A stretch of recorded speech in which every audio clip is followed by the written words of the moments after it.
para vocês também, caso vocês queiram assistir alguma outra parte, algum outro trecho, né? Principalmente quando for falar dos portfólios, acho que é interessante, né? De vocês voltarem depois para fazer algum tipo de anotação. Então, bom, a gente vai fazer uma rodada de apresentação, tá? Primeiro, eu queria pedir desculpas para vocês pelo imprevisto que eu tive. Eu não imaginava mesmo que eu fosse ficar doente logo no começo do ano, né? Eu tive que ser internada e passar por uma cirurgia de emergência logo no comecinho do ano. Isso saiu um pouco do planejamento, né? Uma cirurgia que estava marcada para março, eu tive que adiar. E eu estava fora de casa também, não consegui ter esse enfim, né, todo esse aparato, né, para poder comunicar vocês ou fazer essa reunião. Ainda estou no período desse descanso, né, que os médicos passam, então algumas coisas eu não vou conseguir fazer e isso vai modificar um pouco o ritmo também do nosso encontro, tá? Então, assim, a ideia hoje é que a gente tenha essa rodada de apresentação, que a gente fale um pouco sobre os portfólios, que foi o que eu pedi para que vocês me enviassem, e eu vou estar sempre passando alguns exercícios para que vocês façam, né, ao longo desses próximos dias, né, das próximas semanas, até o nosso próximo encontro. Só por uma questão de ordem, né, como eu disse para vocês, essa conversa está sendo gravada, né, ou está disponibilizando apenas para os participantes. A ideia é que quando a gente chegar no meio do nosso horário, né, a ideia de hoje em dia até no máximo meio-dia, é provável que a gente acabe antes, né, porque a gente estamos em menos pessoas, e eu vou querer fazer uma pausa, tá, gente? Quando é mais ou menos 10, 10 e meia, a gente faz uma pequena pausa para conseguir, enfim, respirar um pouco, né? Olhar para além da tela, uma pausa de 10 minutos, e aí a gente retorna para a nossa conversa, tá bem? Então, me apresentar para vocês, né? Meu nome é Mayan, eu sou doutora em História da Arte, tem alguns anos que eu trabalho com arte, abstração e espiritualidade, né? Trabalho com espiritualidade desde a graduação, e sempre passando por outros povos, né? Eu tive a minha tese em Kandinsky, mas com uma abordagem de Kandinsky como um etnógrafo, né? Como essa figura que estava relacionada ao xamã, né? O xamanismo da Rússia, que a gente não vê, né? Então, estou sempre pensando em trabalhar com perspectivas decoloniais, e tem mais ou menos uns 3 anos que eu estou trabalhando com arte afro-brasileira, né? Como eu falo, trabalhando de forma institucional, tá, gente? Porque há muitos anos eu me deparei, né, com as obras e com a pesquisa sobre Rubem Valentim, mas, como vocês sabem, a gente tem sempre que dar mais atenção para a pesquisa que está sendo financiada, né? Então, só consegui financiamento para dar andamento, né, nas minhas pesquisas sobre arte afro-brasileira de modo geral há 3 anos. Então, sempre falo, não, porque é 3 anos, tá, gente? O Rubem Valentim eu conheço há 7, mas e trabalho com as coisas há bastante tempo, mas, de fato, com o financiamento é apenas a atriz, né? O financiamento pelo CNPq e junto da própria universidade com o pós-doutorado. Também tenho muitas críticas de arte, já perdi a conta, escrevi durante muito tempo para uma revista de Minas Gerais, que era ano 1, ano 2 ensaios. Já tive textos publicados pela CUT, que hoje em dia tem menos força, né? A gente tem outras revistas em ascensão, né? Como a própria Select, que ganha uma força a mais no meio crítico, né? Mas lá na minha época, a CUT ainda tinha um espaço maior para isso. Também tive uma coluna na revista das questões não, perdão, Desvio, né? Já tive artigo publicado das questões, né? Tive uma coluna na revista Desvio, que é do Rio de Janeiro, né? E que hoje está aí o pessoal comemorando, né? Com a subida do Stratos. E venho sempre escrevendo críticas, tanto para revistas independentes, para o próprio site, revistas que têm essa ampla divulgação, revistas acadêmicas, têm uma carreira acadêmica um tanto vasta, e uma atuação em curadoria, né? Seja como co-curadora de uma exposição há muito tempo no Rio Grande do Sul, lá em Porto Alegre, como também as mais recentes em Salvador. E, inclusive, a gente vai estar abrindo uma agora, semana que vem, né, na próxima sexta, aqui em Salvador. E aí, como curadoria, não atuo apenas como arte afro-brasileira, né? Eu atuo de modo geral, porque eu acho que entendo os curadores definirem, né, sua rede de atuação, mas eu, pessoalmente, gosto de fazer curadoria de trabalhos que eu acho interessante, né? E não necessariamente eu gosto só de trabalhos de arte afro-brasileira. Eu acho que a gente tem muitas outros trabalhos que também merecem atenção e que são ótimos, né? Então, eu estou sempre nessa área, né? Trabalhando com curadoria, com crítica de arte e na parte da historiografia, é o que me interessa, assim, né? Que é, de fato, entender, né, como funciona o circuito artístico, entender como que a história da arte se posiciona, e claro, com essas mudanças que a gente tem, né, considerando sempre o artista, os curadores, os críticos, os galeristas, que muitas vezes, né, a gente esquece, mas o mercado da arte vai estar sempre girando em torno dos galeristas e dessas outras figuras, tá bom? Eu abri esse grupo, né, do acompanhamento com dois interesses, né, e não vou mentir para vocês, são interesses também pessoais, né, primeiro, que é para exatamente fazer esse acompanhamento dos artistas e pensar como que esses artistas vão se posicionar, né, no mundo das artes, não só em termos de poética, que vocês vão ver que eu vou dar pitaco na poética de vocês, né, mas em termos de carreira, visando exposições individuais e, claro, né, pensando no mercado também, né, que são coisas diferentes. A gente tem artistas que produzem para a universidade, experimentam, né, ainda no âmbito da universidade, e a gente tem artistas que dialogam com a universidade, dialogam com os críticos, com os curadores, mas, acima de tudo, dialogam com as galerias, né, e eu gosto de pensar nesses diálogos com as galerias, porque vocês precisam vender, né, eu acho que tem nada mais frustrante para o artista ou para os curadores, que é não ter esse diálogo, né, esses feedbacks das galerias, né, e galerias que sejam parceiras, galerias que de fato valorizem esse trabalho. Então, eu também vou estar dando pitaco, né, nos que vocês estão pensando, também para aproximar dessas galerias, né? Então, vocês vão ver que eu vou estar fazendo alguns tensionamentos, né? A forma com que vocês se posicionam, a forma com que vocês dialogam, né, com esse público, as redes sociais, o portfólio, né, e a própria escolha também dos suportes das obras, tá? Então, eu vou estar sempre dando algumas sugestões. E o outro interesse que eu tenho é para pensarmos em projetos em paralelo, né? Eu gosto sempre de trabalhar com produtos.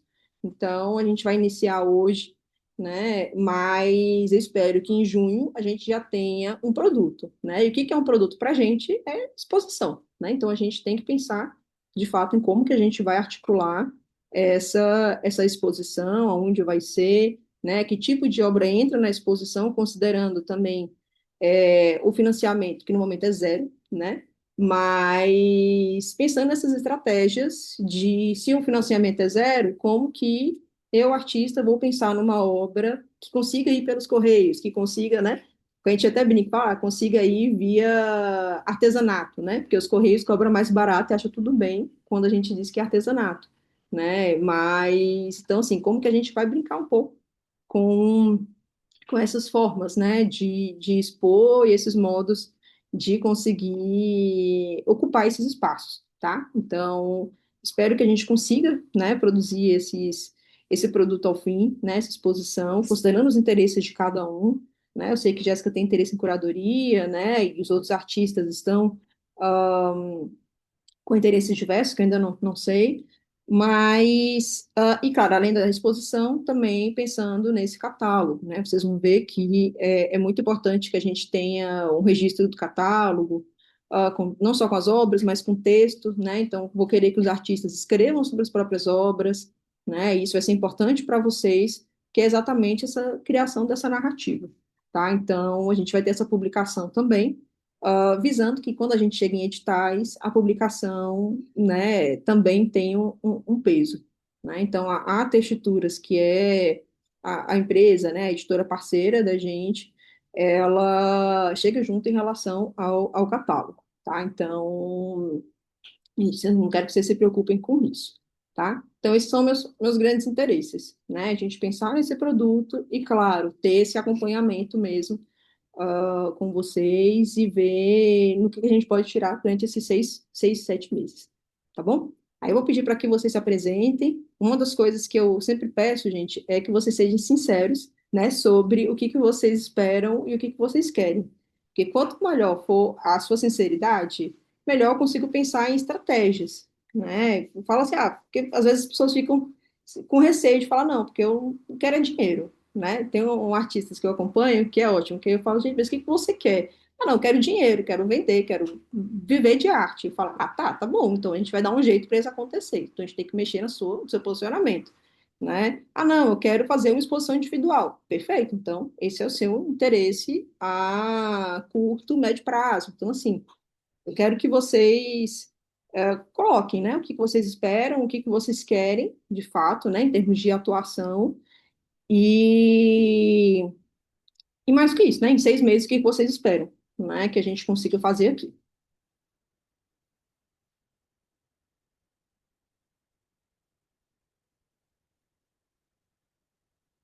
Quem pode começar, gente? Vamos lá, então, fazer chamada. Eu posso, mas... Bom, eu sou Jéssica, tenho 30 anos, faço mestrado na UERJ em Artes e sou bacharel em Teoria Crítica e História da Arte pela UNB. E eu me formei no meio da pandemia, né? Entrei um pouco mais tarde na universidade e passei esse meio tempo da pandemia ali na metade da formação, que eu acho que de alguma forma implicou para que eu não pudesse ter algumas experiências, né? Nesse processo mesmo de construção como profissional. Então, trabalhar no museu, ser arte educadora, enfim, todas essas funções que normalmente a galera que, né, passa pela graduação de teoria crítica e história da arte ou outras formações similares, eu não consegui passar. E nesse meio tempo eu fui para São Paulo também por questões de trabalho e tal. Então, a vontade de trabalhar, né, de me dedicar à minha formação, ela é uma vontade que eu tenho cumprido mais pela academia, né, e menos por outros espaços. Então, quando eu vi a possibilidade de fazer um acompanhamento que pudesse também levar em consideração essa questão curatorial, mas também acompanhar de perto um trabalho de acompanhamento artístico, porque eu acho que como, né, uma curadora em formação, isso também contribui, eu tive muito interesse, né, de fazer aqui o processo. E aí, em paralelo a isso, eu fiz alguns cursos, né? Então, estou sempre fazendo algum curso, majoritariamente voltados para arte afro-brasileira, que é também meu objeto de pesquisa no mestrado e foi, né, o meu primeiro contato com a pesquisa na graduação ainda, na monografia. Mas também tenho esse interesse de arte, na história da arte de modo geral, né? Sou muito mais próxima nessa questão da historiografia, muito próxima por conta da minha pesquisa, nessa questão, né, da arte afro-brasileira na historiografia da arte de modo geral, mas também na historiografia da arte brasileira, mas com interesse em trabalhar com curadoria, né? Então, assim, eu passei os últimos 2 anos aqui no Rio trabalhando na assessoria política, que era um mandato muito voltado para a questão da cultura, da... Ih, tá passando carro do ovo, tá, gente? Então, que era muito voltado para a questão da cultura, das artes, então tive uma proximidade com a cena do Rio nesse aspecto, né, de trabalho, mas que também não era exatamente das artes visuais, mas ao mesmo tempo o fato de trabalhar e fazer o mestrado me impediu de conseguir também cavar mais espaço, mas ano passado eu consegui fazer a primeira, né, participar na equipe curatorial da primeira exposição de fato, né, de arte, de fotografia. Fui chamada para fazer a cenografia, nunca fiz cenografia na vida, foi mais na caruda, assim, de me apresentar, de falar que eu queria trabalhar, e um colega fotógrafo me chamou. E aí, no meio do processo, a galera era de um coletivo de fotógrafos, enfim, teve um racho, teve uma confusão, era o edital da Aldir Blanc.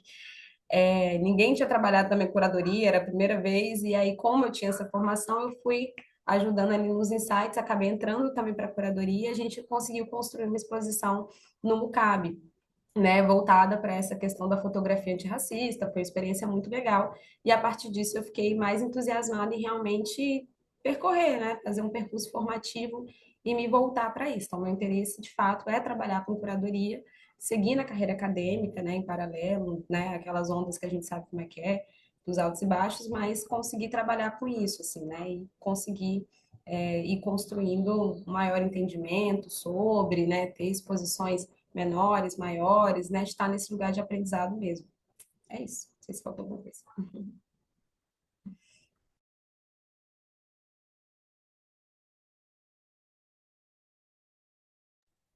Vamos lá, próxima pessoa.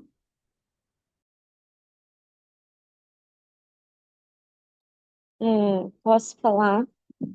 Então, eu sou formada em História da Arte pela UFRJ, mas eu fiz a faculdade, eu comecei em 2014 e eu terminei só ano passado, porque nesse período, ano passado, no caso, eu graduei, eu me formei em 2024, não demorou 10 anos.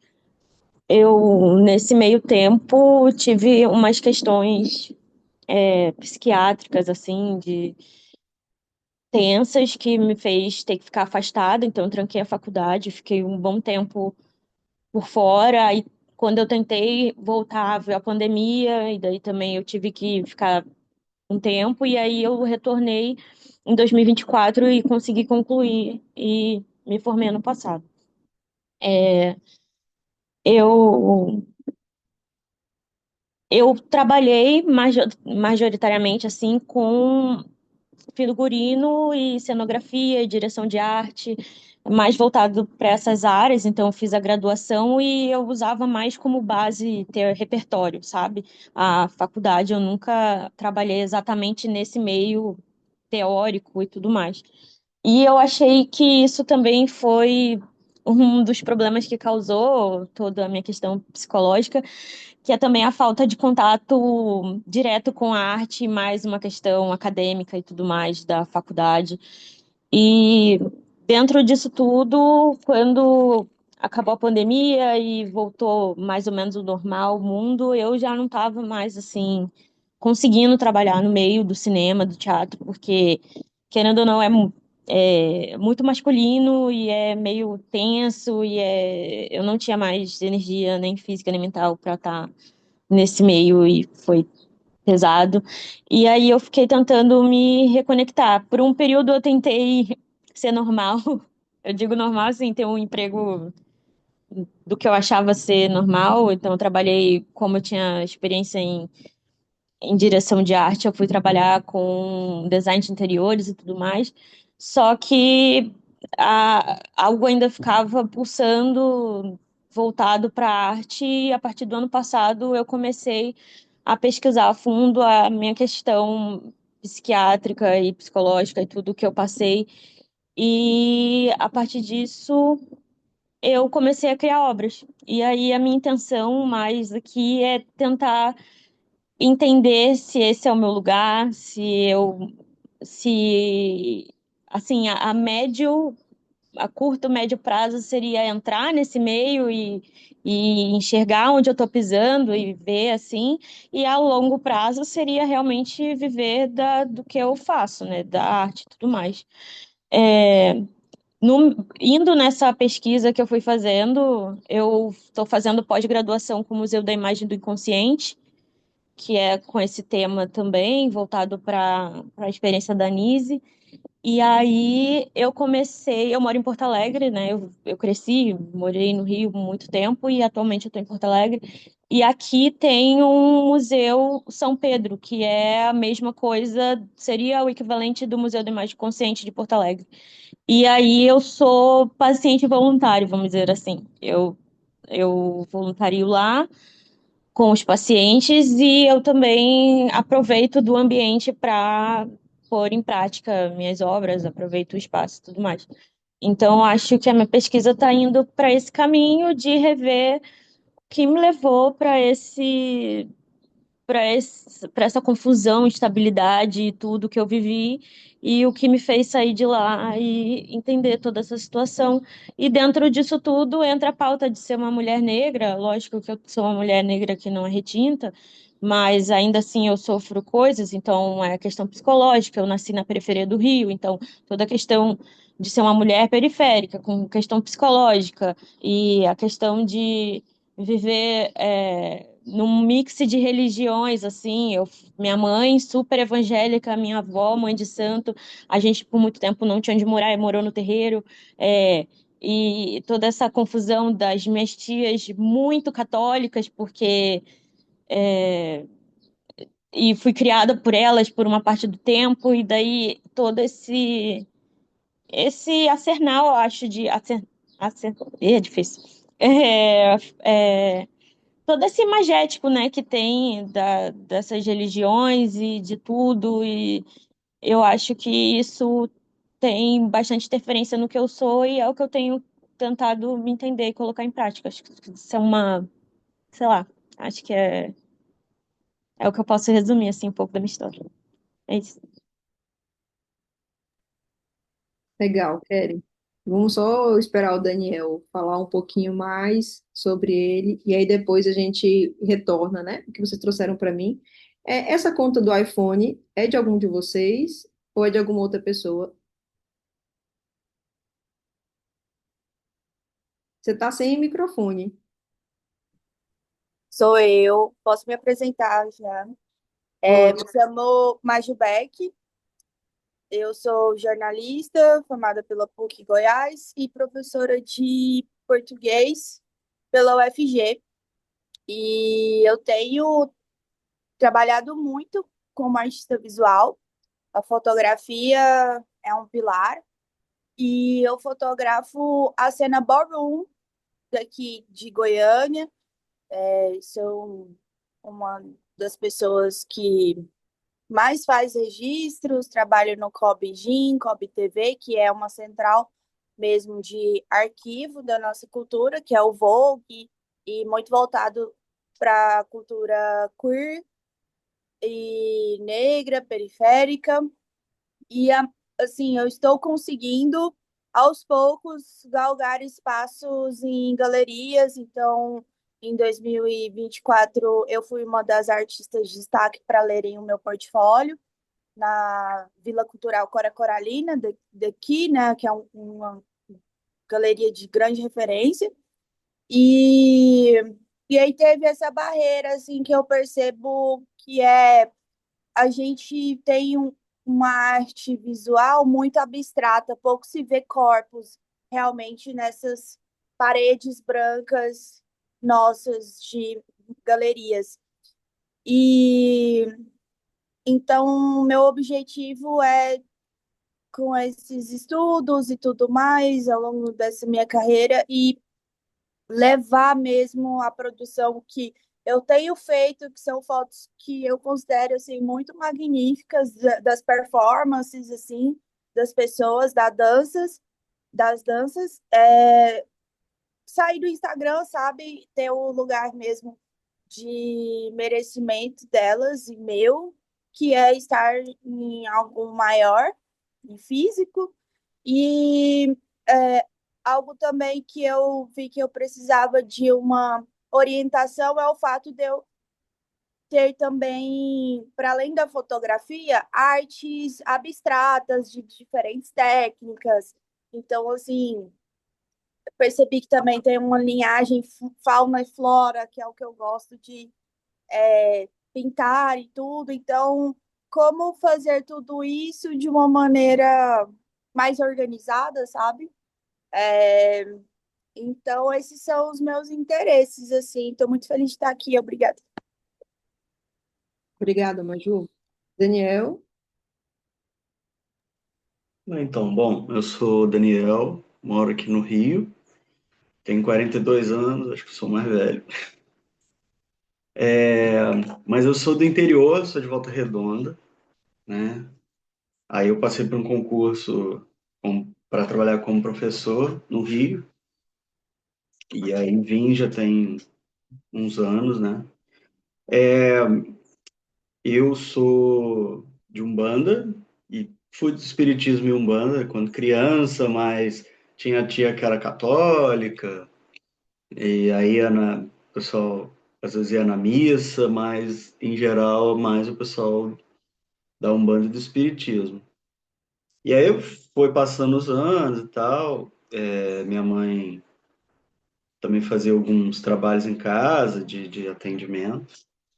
E eu fui, aqui no Rio, eu fiz curso de arte terapia, e nesse meio tempo eu fui estudando algumas coisas tipo tarô, e eu percebi que nas imagens, até a Keren estava falando, eu fiquei lembrando aqui do Museu lá da Nise, e, e aparecia muito, ainda continuava aparecendo muitos elementos de matriz africana, né, as figuras, e aquilo foi saltando, né? Eu passei por burnout em 2023, né, depois da pandemia e tal.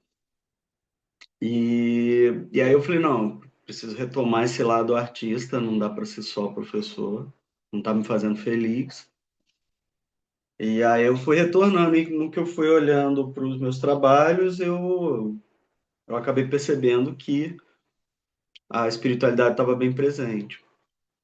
E aí eu fui afinando, e 2024 eu voltei a frequentar um terreiro aqui na Ilha do Governador, e, e eu acho que o trabalho ele foi direcionando. Antes eu estudei lá com o Nadan, que fala do artista mago e tal, mas eu comecei, para aquilo ali começou a não fazer muito sentido para mim. Eu achava essa coisa xamã meio distante.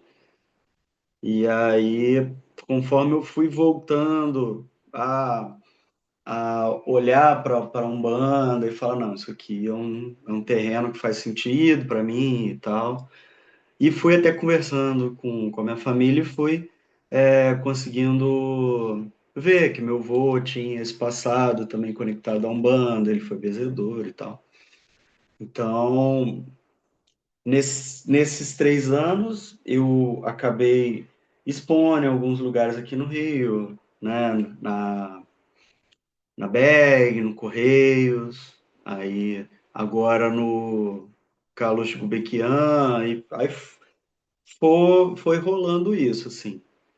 Eu não tenho uma preocupação tão grande com vendas exatamente, porque eu trabalho como professor, então meio que eu consigo segurar a- as contas sendo professor.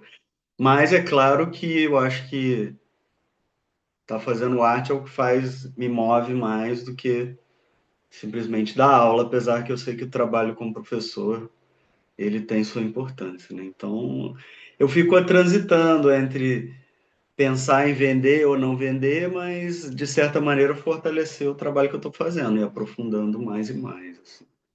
Né? Quem sabe até entrar nessa parte mais institucional e mais conectada a isso, de certa maneira. Obrigada, Daniel. Quando eu falo em venda, gente, não necessariamente a gente pensar no dinheiro mesmo, né? Mas, por exemplo, das nossas obras circularem, né? Então, a gente tem esses processos dos museus de editais, em que a gente acessa o edital, mas a nossa obra fica, né? Fica com o museu, né? Isso é uma forma que eu, pessoalmente, acho delicado, mas ao mesmo tempo a gente tem a obra no museu, né? Então a gente sabe que no mundo das artes é importante que as obras, acima de tudo, que elas circulem, né? Elas precisam circular. O último lugar que a obra tem que ficar é dentro de casa, né? A gente me dá agonia de ver as obras dentro de casa. A gente tem que, de fato, que a obra esteja na casa dos amigos, vender para os amigos, para os colegas, para a galerista, que a obra esteja no museu. Alguém tem que estar cuidando dessa obra, né? Menos você, que essa é a ideia. Né? A gente não pode fazer obra só para a gente, né? A gente faz obra para o resto do mundo. E aí, como que a gente vai lidar com isso é outra história, né? Às vezes a gente tem, vocês fazem uma criação, né, que vai acompanhar com a carreira de vocês, o valor da obra sempre vai acompanhar a carreira, né? Não adianta a gente achar que uma obra vai valer 10 mil se a nossa carreira não sustenta, né, esse posicionamento no mercado não sustenta os 10 mil, né? A gente tem que entender também como é que funciona isso.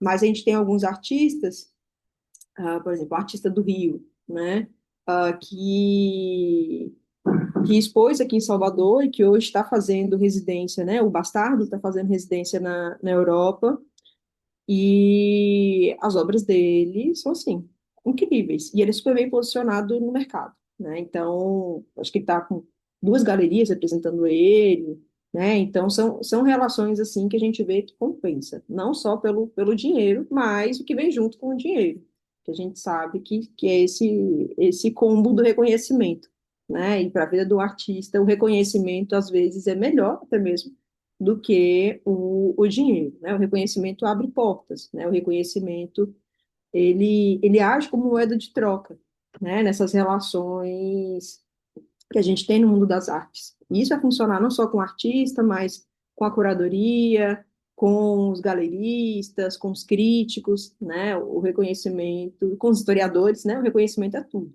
Então, como que a gente vai entender um pouco como isso pode acontecer, tá?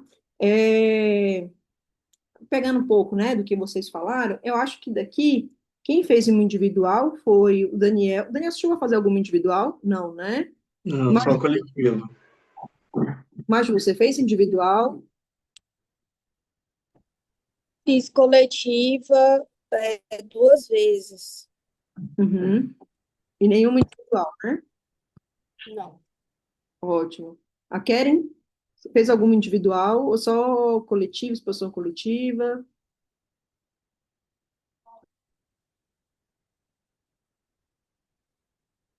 Será que ela está ouvindo a gente? Oi, eu tô. É porque tá ruim aqui, aí eu fico ligando e não acende o botãozinho. Eu tô ouvindo. É, eu não fiz, não participei de nenhuma exposição, porque eu comecei a fazer obras em outubro do ano passado, por aí. Eu comecei minha pesquisa em junho e tem pouquíssimo tempo, assim, então ainda não tenho nada. Eu não existo ainda, só aqui Existe, dentro de casa. existe sim, a gente vai dar um jeito, tá? Pelo menos a coletiva, ao final disso tudo, você vai ter a coletiva, tá? Pois é. É isso é ficar tranquila, que vai surgir, vocês vão ver que uma das coisas que eu vou fazer com vocês, né, além da gente estar pensando nessa carreira, é exatamente estar encaminhando esses editais para que vocês, né, auxiliando no preenchimento de edital, para que vocês estejam circulando, tá? Independente do nosso grupo, né? O que eu espero é que em 6 meses vocês tenham participado de outras exposições, vocês estejam circulando, tá? E Jéssica, você fez a curadoria alguma individual ou as curadorias que você fez foram em conjunto com outras pessoas? Eu fiz esse trabalho no ano passado no Mocab, que foi coletivo, e fiz, não sei se, aí é que tá, né? É a dúvida também do limiar da curadoria. Eu fiz uma exposição que era sobre o movimento estudantil, enfim, né, que me chamaram para trabalhar, não foi exatamente uma curadoria, foi uma direção artística, que aí eu fiz sozinha, né? Então, fiz o projeto e tal, mas curadoria mesmo de obra de arte sozinha eu não fiz. Ótimo. Eu tô perguntando isso porque alguns de vocês me enviaram o portfólio, outros não me enviaram, né? Tanto o pessoal que está aqui, ou quem está nos acompanhando offline, né? Algumas pessoas eu sei que está no trabalho, né? E que nem eu consegui acompanhar, e que vai acompanhar depois da gravação, para a gente pensar também em algumas estratégias, tá, gente? Então, assim, para mim o pessoal que está começando a carreira, vamos pensar então em como inserir, né? No caso de Kelly, como inserir ela na exposição coletiva, né? Até para ela ganhar esse volume de produção, para depois pensar no individual, né? Daniel e Maju individual, vocês precisam ter individuais, né? Então, como que a gente vai pensar, né? Como bolar essa individual, pensando que para a gente ter. Gente, desculpa, vocês estão conseguindo ouvir esse barulho? Meu vizinho acabou. Não, né? Ah, ótimo. Decidiram fazer obra agora. Então, assim, coisas que acontecem e que a gente não tem, enfim, tanto de controle. Então, assim, é importante a gente pensar nessas individuais, porque a individual ela vai mover vocês, né, em termos de produção. Para vocês terem uma individual, vocês têm que ter volume de obra, né? Não só volumes de exposições, mas acima de tudo volumes de obra, né? Vocês têm que ter séries completas, né? Então a gente tem que pensar essa essa individual como um todo. E eu acho que esse também é o momento para vocês. Por mais que a gente esteja em grupo, vocês vão ver que cada um vai ter um interesse individual, um interesse próprio para a carreira, né? E a minha tendência aqui é fazer com que vocês consigam alcançar, né, esses caminhos, né, esses lugares. E no caso de Jéssica, pensar numa exposição individual para você para ontem. Você tem que se colocar enquanto funcionar enquanto curadora, né? E se vai ser um dos nossos colegas aqui, um dos artistas daqui, ou se vai ser um outro artista que você acompanha, isso não tem problema, tá? Então, o meu papel aqui é a gente pensar a exposição que é coletiva, e aí você entra com a curadoria junto comigo, mas pensar uma curadoria, um projeto que é só seu, tá? E aí a gente vê como fazer isso, né? Se você, não, mas eu tenho um artista que eu acompanho, que já tem esse volume de obra, que eu quero fazer um projeto específico, individual, com essa pessoa, legal, né? Ou não, acho que seria legal fazer com um dos colegas né? Algumas das pessoas que estão participando aqui, passa. Então a gente vê como bolar, né? Pensando que a parte boa de quem precisa de um individual que está aqui é que tem duas curadoras, né? Então, assim, é isso, né? Não falta curador, porque às vezes, gente, no mundo das artes, às vezes é mais difícil você conseguir uma pessoa para fazer a curadoria do que qualquer outra coisa, né? Como se fosse um casamento, né? A pessoa tem que te acompanhar, ela tem que estar ali com o seu trabalho, e mais do que isso. Quem for fazer a curadoria, assim como os artistas, a gente não pode ser só artista, a gente não pode ser só curador, a gente tem que ser curador, artista, produtor, é, o pessoal que fica na internet para divulgação, então a gente tem que ser um pouquinho de tudo, e a gente tem que entender um pouquinho de tudo, né? Então, acho que o meu papel aqui é pensar com vocês como que essas funções vão se acumular, e é normal que se acumulem, né?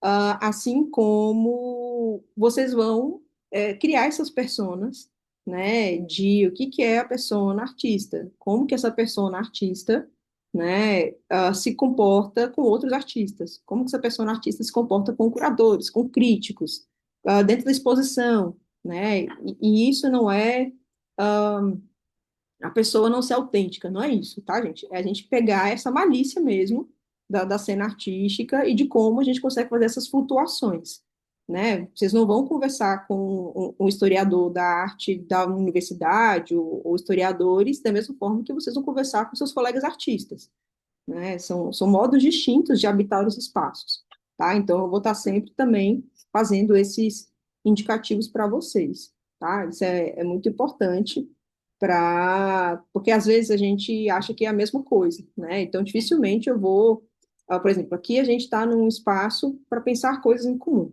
né? Então, eu vou ter um tipo de posicionamento com vocês.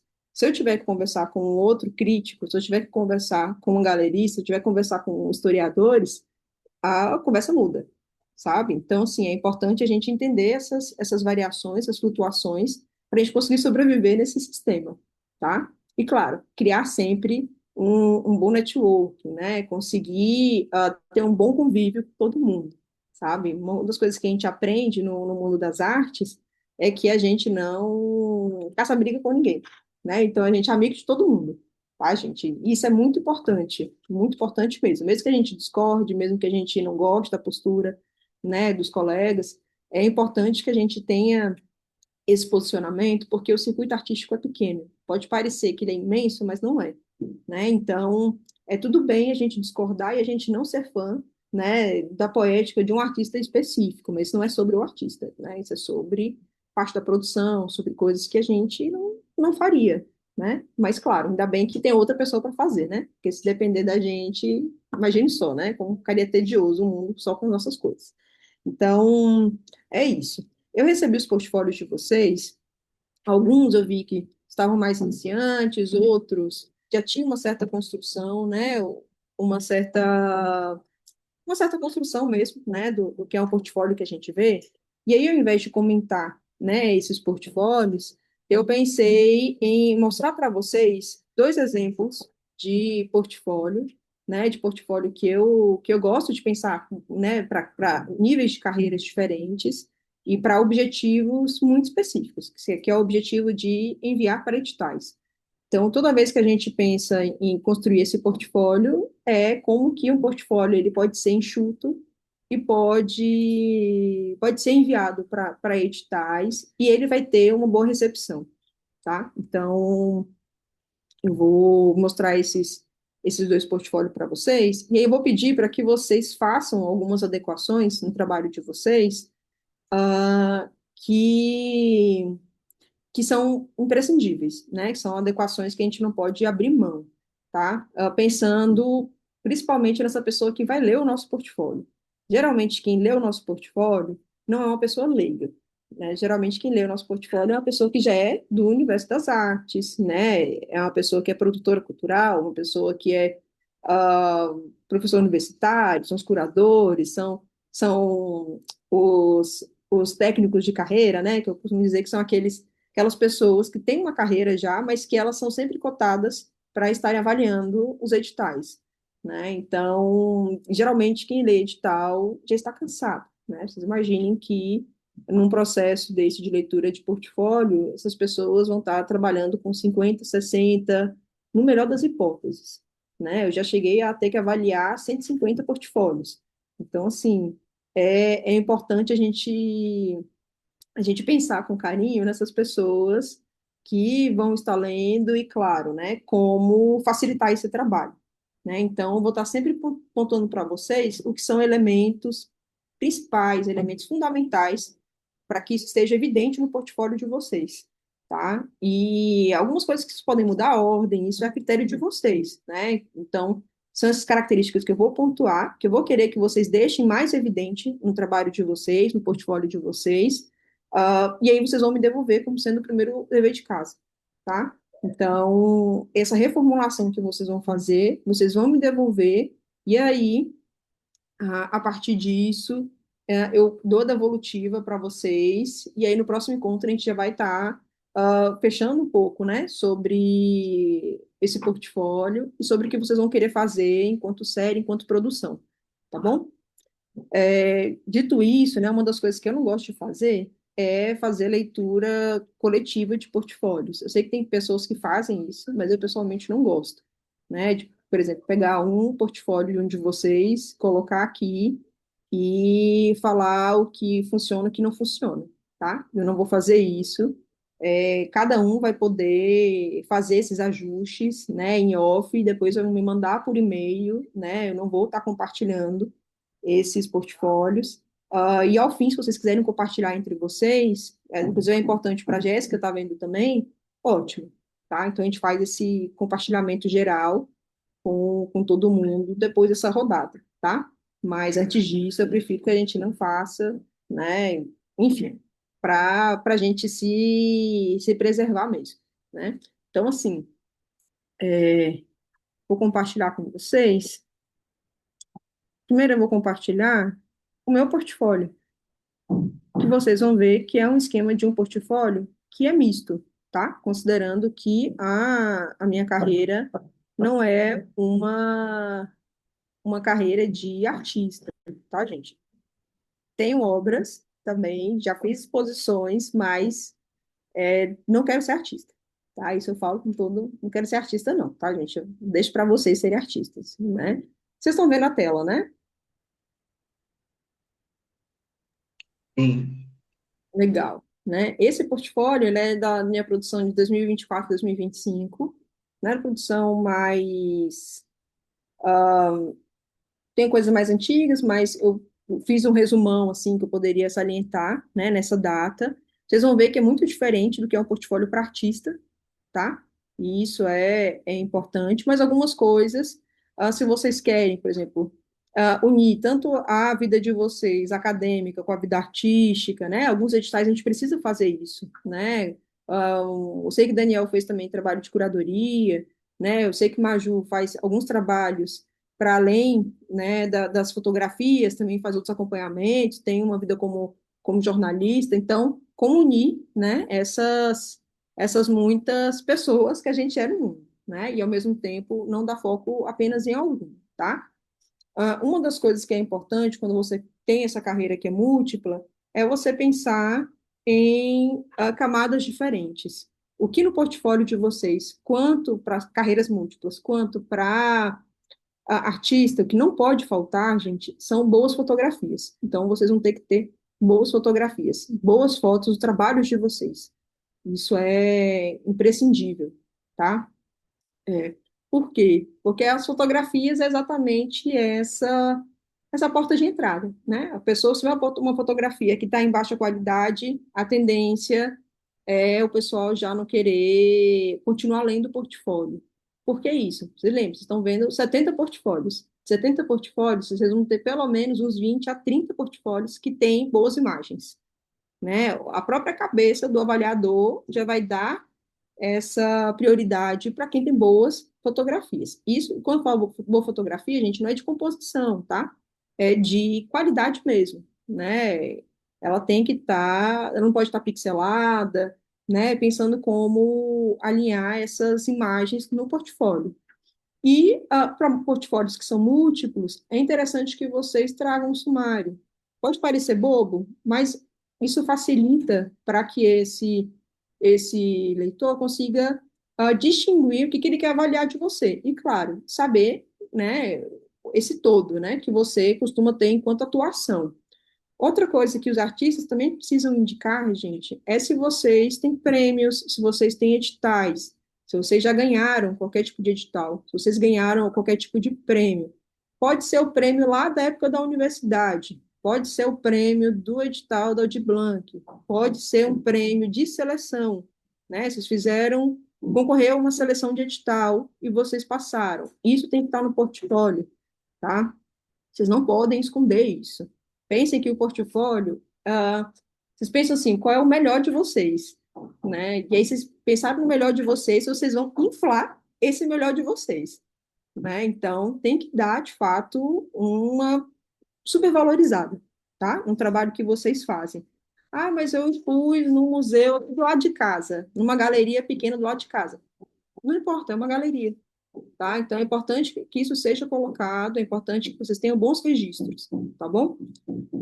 As críticas a gente sempre deixa para os outros, a gente não faz crítica sobre o nosso próprio trabalho, né? Deixa que existe um monte de pessoa para colocar defeito, tá? Então, a gente tem que estar produzindo e tem que estar colocando, de fato, supervalorizando, tá? Outros projetos também, gente, eu sei que vocês têm trabalhos, por exemplo, projetos editoriais, sei que vocês lançam livros. Dia desses eu tenho um orientando que ele é artista e ele é escritor também, um ótimo escritor. Mas o que a gente sempre vê é a carreira dele de artista. Eu falei, não, mas sua carreira de escritor também tem que estar junto, a, mesmo que a sua carreira, né, de artista visual seja o que você tem anseio, o que você quer que ganhe essa visibilidade. Mas você é um escritor, e isso vai, de alguma forma, aparecer nos seus trabalhos, seja em termos narrativos, enfim, é importante que isso seja indicado, tá? Pensando novamente em portfólios múltiplos, tá? Página principal, né, que é exatamente aquela em que vocês vão fazer um resumo de quem vocês são. Gente, sempre tragam, nas primeiras páginas, um resumo da carreira de vocês, né? Vocês se apresentando, tá? Isso é muito importante. Foto sempre em boa qualidade, né? No tamanho. Alguns artistas gostam de usar a página inteira com a foto, gostam de usar metade da foto, né? Não vejo problema nisso. O que não pode ser é uma foto muito pequena e que a gente não consiga ver vocês, tá? Então, isso é muito importante. Pensar nessas fotos sempre eu gosto de pensar nessas fotos de perfil, elas com um meio termo, né? Então, qual roupa que você vai utilizar para que ela fique uma foto em que fique no meio do caminho, porque você não sabe quem é que está vendo seu trabalho, né? Tem pessoas que gostam de usar uma camisa mais fechada, né? Então, assim, tem que estar de acordo com o que você vai estar desenvolvendo. E sempre pensando, gente, que uma pessoa pode pegar o seu portfólio para ler e pode ser uma pessoa conservadora, né? E aí a pessoa conservadora vai deixar o seu portfólio, o seu trabalho todo de escanteio, porque a primeira foto que a pessoa viu é uma foto que ela não consegue ver seu rosto, ou que você tá com uma roupa que a pessoa acha inaceitável, ou com uma camisa com estampa, sei lá, de banda de banda, camisa de banda, né? São esses pequenos detalhes que causam uma certa impressão para os avaliadores que não é uma impressão legal, né? Então, a gente tem sempre esse cuidado com essas fotografias, tá bem? Sempre colocar logo de início os dados de vocês, né? Às vezes a gente tem muita dificuldade para encontrar os contatos, né? É muito importante que a pessoa, logo de início, ela saiba esse seu resumo, né? O resumo da sua carreira, né? E, claro, também os seus dados de contato. Os seus contatos não podem ficar escondidos, né? As pessoas, elas precisam abrir o seu portfólio e já encontrar o seu contato para que ela consiga conversar com você, né? Se quiser colocar o Instagram, e-mail, telefone, no meu caso, né, eu coloco o Lattes, porque para quem tem vida acadêmica tem que ter o Lattes, né? Outras pessoas vão colocar LinkedIn, enfim, tem que estar tudo ali, né, de forma estratégica. E sempre na primeira parte, tá? Depois vem esse, né? Se a gente antes tinha um sumário, agora vem, de fato, o que vocês acham que é o principal, né? No meu caso, eu já coloquei as premiações, porque esse meu portfólio ele vai sempre ser encaminhado para editais, e editais que muitas vezes eles não olham para o nosso projeto em si, né? Mas eles vão olhar porque eles vão chamar de mérito. Então, se é por mérito, você mostra as suas premiações, né? Você vai mostrar exatamente qual que é, o que que você andou fazendo nos últimos anos e que, obviamente, você foi premiado, né? Sempre pensando em fotografias para vir junto com esse texto. Lembrando, os textos não podem ser imensos, tá, gente? Porque se o texto for imenso, a gente não consegue ler tudo, as pessoas não leem mesmo, tá? A gente não consegue acompanhar, então tem que ser textos curtos, tá? No caso dos artistas, vocês podem trazer os prêmios também na primeira parte, antes da própria série que vocês estão desenvolvendo, né? Isso fica a critério de vocês, né? Mas pensando sempre em como valorizar essa produção, tá? E vindo sempre do mais forte para o mais frágil, né? A gente não começa pelo nosso trabalho mais frágil, a gente começa pelo nosso trabalho de maior impacto, o que a gente tem de melhor. Até porque muitas vezes as pessoas elas vêm no início do nosso portfólio, elas não vêm até o fim, tá? Então, tragam sempre o que vocês têm de melhor, o que vocês mais gostam. Vocês falam, não, realmente, esse trabalho aqui é um trabalho que tem uma boa visibilidade, é um trabalho que tem boas imagens, né? Então, podem trazer esses trabalhos para o início, né?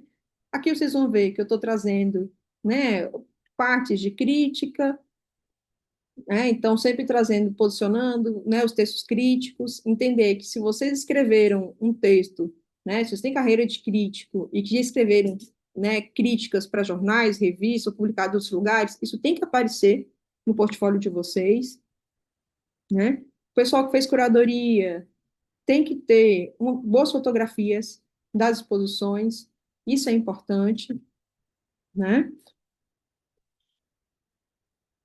E os outros projetos, né? No meu caso, eu também atuo com projetos editoriais. Então, tenho aí, não coloquei todos, né? Se eu fosse colocar todos os livros que eu já editei, que eu já publiquei, não teria ser um portfólio só para isso. Mas como é um portfólio misto, eu trouxe algumas, né? E laboratórios, né? Se vocês participam ou já lecionaram oficinas, coisas do tipo, é preciso que vocês tragam essas imagens também, tá? Lembrando, isso é um portfólio misto, tá? É um portfólio que, por exemplo, Jéssica, eu acho que vai precisar fazer algo desse tipo, né? Porque por mais que seja um portfólio, né, o seu foco seja curadoria, você é uma teórica. Então você precisa trazer o seu trabalho teórico para também dialogar com a curadoria, né? Hoje em dia a gente tem muitos curadores, né, e alguns artistas que vêm colocando é, um perfil, coloca curador e pesquisador. Mas, gente, não existe curadoria sem pesquisa, né? Então, é uma coisa assim, tá, você é um pesquisador institucional? Porque, para mim, isso aí é de pesquisador institucional, né? Senão, a gente cai no dilema da filosofia. Não sei se vocês já ouviram isso, né? Mas o pessoal da filosofia, quando a gente pergunta para que serve filosofia, aí o pessoal fala que é para ensinar a pensar. E aí a gente fala, tá, mas se você não faz filosofia, você não pensa? Entendeu? A pessoa fala, pensa. É claro que pensa, gente, né? Não é a filosofia que faz alguém pensar, não é sobre isso, né?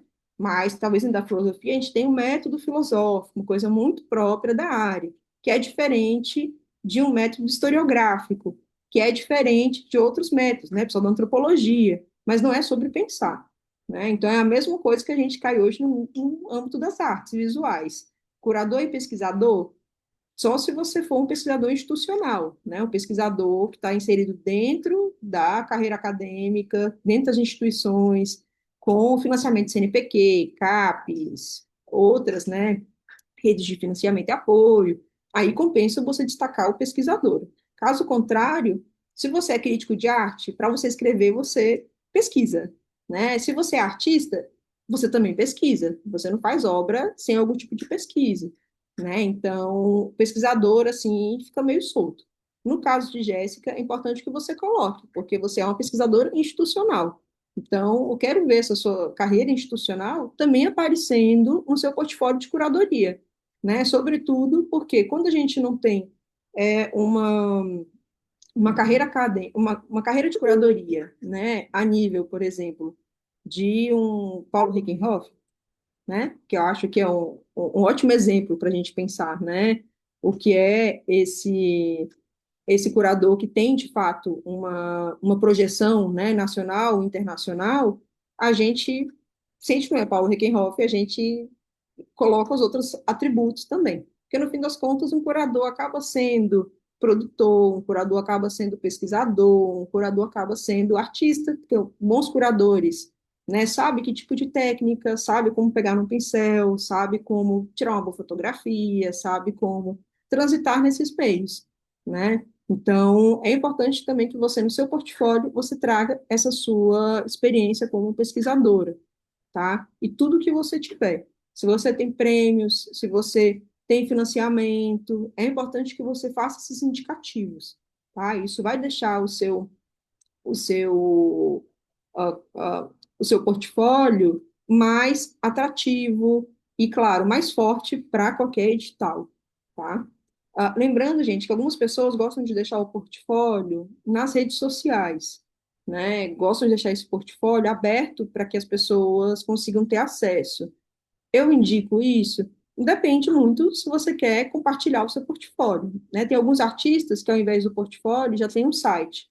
Lembrando que o público maior, eles querem ver a obra, né? O público maior, para quem é artista, eles querem ver, não querem saber qual que é a sua formação, eles querem ver a obra, né? Então, alguns artistas já têm o site com as obras, né, de fácil acesso para que as pessoas entrem e já consigam ver, né, as obras, com as técnicas, com os textos, né?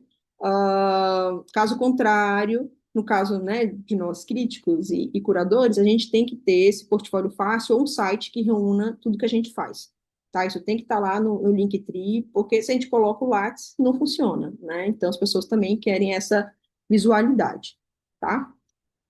Vou compartilhar com vocês agora um outro. Quem entrou com esse celular da Xiaomi? É um de vocês?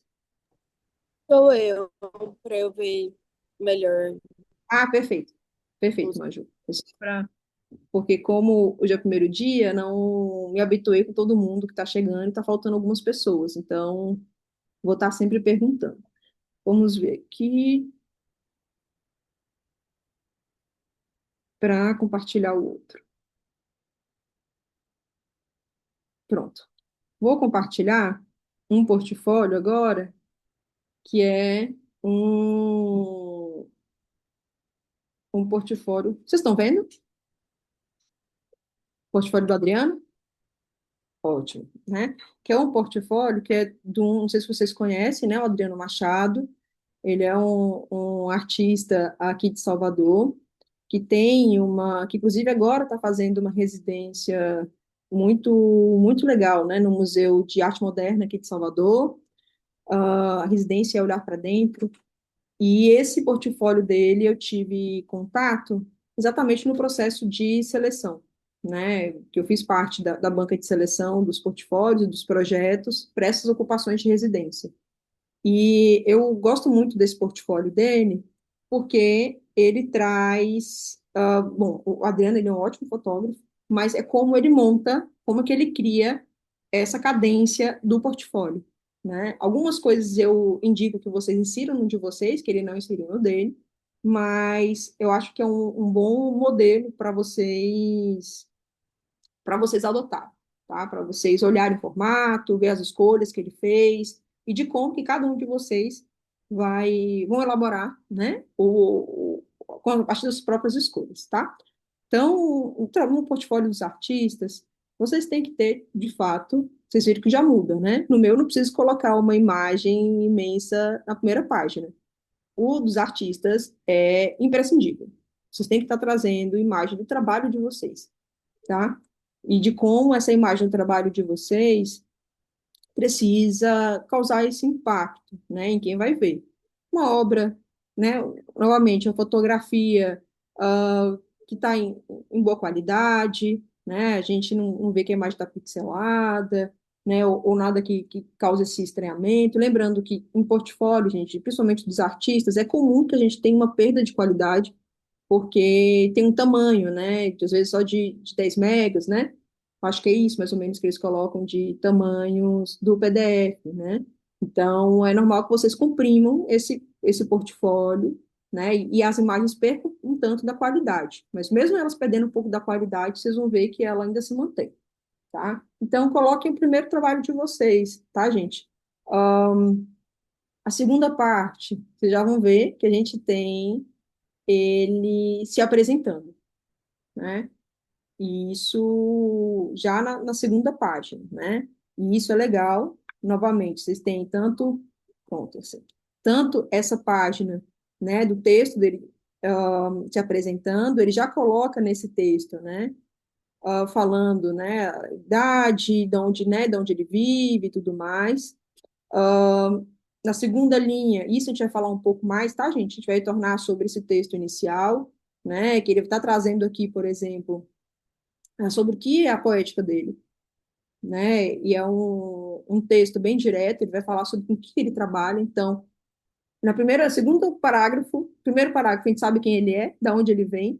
No segundo parágrafo, a gente sabe com o que ele trabalha, que é fotografia, vídeo, objetos, processos gráficos e a pesquisa dele, né? Que ele vai trabalhar com os temas de identidade, território, ficção e memória, tá? A partir disso, a gente já sabe todo o restante do portfólio dele. A gente sabe o que esperar, né, do portfólio dele. Então, depois, ele está trazendo as exposições que ele já participou. Isso é importante, né? Claro que a gente vai ter, vocês vão ver que mais para frente, vai ter uma lista desse currículo, mas tem que estar no texto, né? Quais foram as principais atividades que ele já fez, né? As premiações, como eu falei para vocês, né? No próprio textinho já tem, né? Foi indicado ao Prêmio Pipa, né? O Prêmio Aquisição de Circuito de Arte, né? As residências que ele já realizou, então você vê que ele hoje é um artista que tem não só projeção regional, né? E a projeção dele não é só Salvador, não é Nordeste, ele está fazendo trabalhos, sobretudo fora. Então você tem a residência em Chicago, você tem né? Aqui não está atualizado, né? O currículo dele, que esse currículo eu peguei do começo de 2024, 25, né? 24 para 2025. Mas eu sabia que ele estava fazendo uma residência na Europa também, então, assim, é importante que vocês também coloquem essas residências, tá? E falando de onde os trabalhos dele está hoje, né? E os trabalhos estão em quais museus, né? Então, tem a coleção do Museu de Arte da Bahia, coleção do Banco do Nordeste, Casa de Cultura Mário Quintana. Isso é importante, tá, gente? Que é exatamente para mostrar que o trabalho dele não está dentro de casa, né? Então, onde que ele está colocando os trabalhos dele, né? Em quais coleções, que também faz parte desse processo de circulação dessas obras, tá? Aqui ele optou por uma foto menor, né? Mas vocês veem que é fácil, a gente já na segunda página, a gente já tem todos os contatos dele, né? Então, se eu quero o currículo completo dele, né, que é exatamente esse currículo que a gente, dos artistas, é o site, a gente já tem o site completo dele aqui, a gente já tem as redes sociais, já tem o número do telefone dele, a gente consegue acessá-lo sem ter dificuldade, tá? Não foi o caso de vocês, mas eu já peguei portfólio que não tinha contato do artista, né? E o artista ficou sendo evolutivo, porque eu não tinha um e-mail, não tinha um telefone, não tinha um site. Não, mentira, tinha o site do artista, mas o site do artista não tinha o contato com ele. Eu falei, gente, como é que eu vou entrar em contato com essa pessoa? Né? Aí eu até falei, não, pedi para o Maicon, né, que é meu assistente, entrar, acessar o Instagram para ver se, né? Aí o Maia falou, ah, Maia, tem um Instagram. Eu falei, ah, sinceramente não vou enviar, porque assim, né? É isso, fica uma coisa muito informal. Então, é importante que a gente tenha esses contatos formais, né? Porque senão a pessoa pode desistir no meio do caminho de falar com vocês. Então, tem que ter, né? Isso não é o caso de vocês, que quem me enviou o portfólio, todo mundo tinha os, os telefones, os e-mails, né? Mas é para a gente pensar em como a gente vai posicionar esse contato, tá? Bom, para vocês, para os artistas, né? Muito importante, gente, depois que a gente teve esse texto, né, biográfico, que vocês já tragam a obra. Toda obra tem que vir falando, um texto pequeno, tá, gente? Veja, um texto pequeno, né? Falando sobre a obra, falando sobre a série, acima de tudo. Você está trabalhando com série, né? Se eu não me engano, essa daqui é uma série dele, tem que ter um texto acompanhando, tá? Esse texto é importante que ele seja curto, que ele seja uma síntese do trabalho, tá? É importante que a gente perceba como que a gente vai trabalhar com essas narrativas, né? De como que a gente mostra o nosso trabalho.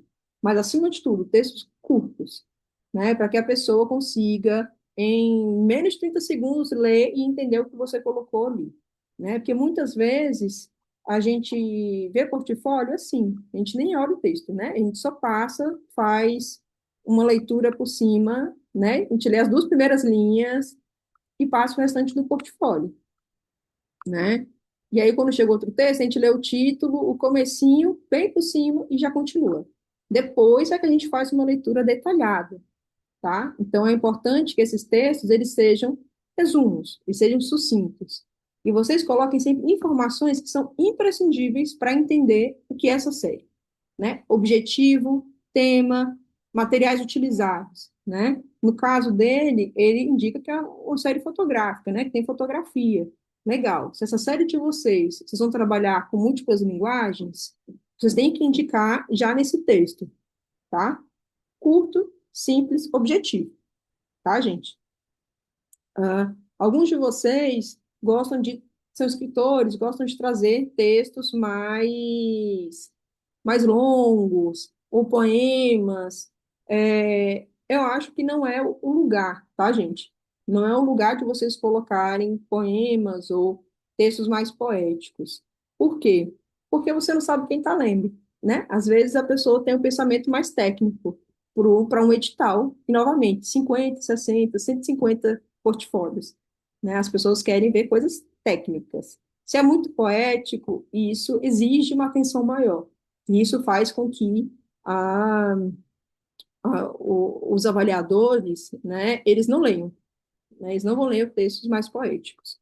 Vocês podem colocar os textos mais poéticos em outros lugares, como, por exemplo, no próprio site, né? No site, textos poéticos funcionam, né? Lembrando que é um público que está sempre atenção, né? Às vezes, quem olha o nosso site, eles querem conhecer o nosso trabalho. Então, é importante a gente ir pensando em quais são esses lugares para fazer esses posicionamentos. Maju? Quando se pede num edital, a descrição é a descrição da série ou de uma obra individual, tipo, obra por obra? Ótimo. Sempre faça a descrição da série, tá? Faça a descrição da série, porque ahn, a ideia da série é ela ser, de fato, o elemento que vai unir essas obras. Então, essas obras, elas têm todos os elementos em comum para elas estarem juntas numa série, né? Então, quando você, por exemplo, tá aqui, né, utilizando de forma mais objetiva, né, o trabalho do Adriano. O Adriano traz, né, o Baratino, assim como ele vai trazer outras séries, né, ele vai dizer que a série de retratos que não nega a profundidade do desejo. Então, ele faz aqui uma descrição dessa série. Então, vocês vão ver que as outras obras não têm a descrição, tá? Então, quando vocês forem preencher, por exemplo, um formulário de edital, né, para qualquer exposição coletiva, e vocês estão submetendo a série, não a obra, vocês sempre colocam uma descrição da série, tá? É como se fosse uma economia mesmo, né? E mais do que isso, é fazer com que as obras, elas não entrem em contradição, porque às vezes a gente coloca duas obras dentro de uma série e que a gente sabe que ela não está ali 100% dentro da série, mas foi naquele mesmo período, ela ainda responde, né, ao que vocês imaginaram. Mas se você for fazer uma descrição dela, e aí você faz a descrição da outra obra, se elas forem opostas, por que que elas estão dentro da mesma série, né? A não ser que você queira trabalhar com oposição, né? Pode ser que a sua série seja sobre oposição, e faz sentido, né? Mas isso fragiliza, né? Então a gente sempre faz esse texto mais geral, né, sobre a série como um todo, e a gente encaixa os trabalhos. E aí, claro, se tiver um ou outro trabalho que é destoante, né, da maioria, a gente deixa para que os curadores, os críticos, os avaliadores pegarem isso e pontuarem. Se eles não pegam, ótimo, né? Também isso acontece, né? Vocês não acham que é um problema, mas a gente sempre deixa esse trabalho para o outro, tá? Não é para vocês se preocuparem com isso, porque é normal. Às vezes vocês têm uma série que tem 10, 15 obras. É normal que uma obra não converse tanto, sabe? Com a maioria. É normal que tenha uma obra que fica um tanto deslocada, né? E aí são essas escolhas que os curadores fazem. Tipo, olha, essa obra, talvez ela fique interessante nessa parede. Ou essa obra não tem que estar nessa exposição, ela não tem que estar nessa série, tá? Mas isso a gente deixa para os outros. A gente não se adianta. Obrigada. Nada. Então, vocês vão ver que sempre tem que ter um texto curto, tá, gente? E as imagens? As imagens dele vão estar sempre ocupando boa parte da página. Não economizem página, tá, gente? Não economizem. As informações, por exemplo, as referências, elas podem aparecer, as legendas, né? Podem aparecer lá embaixo, pequenininho, né? Não tem problema.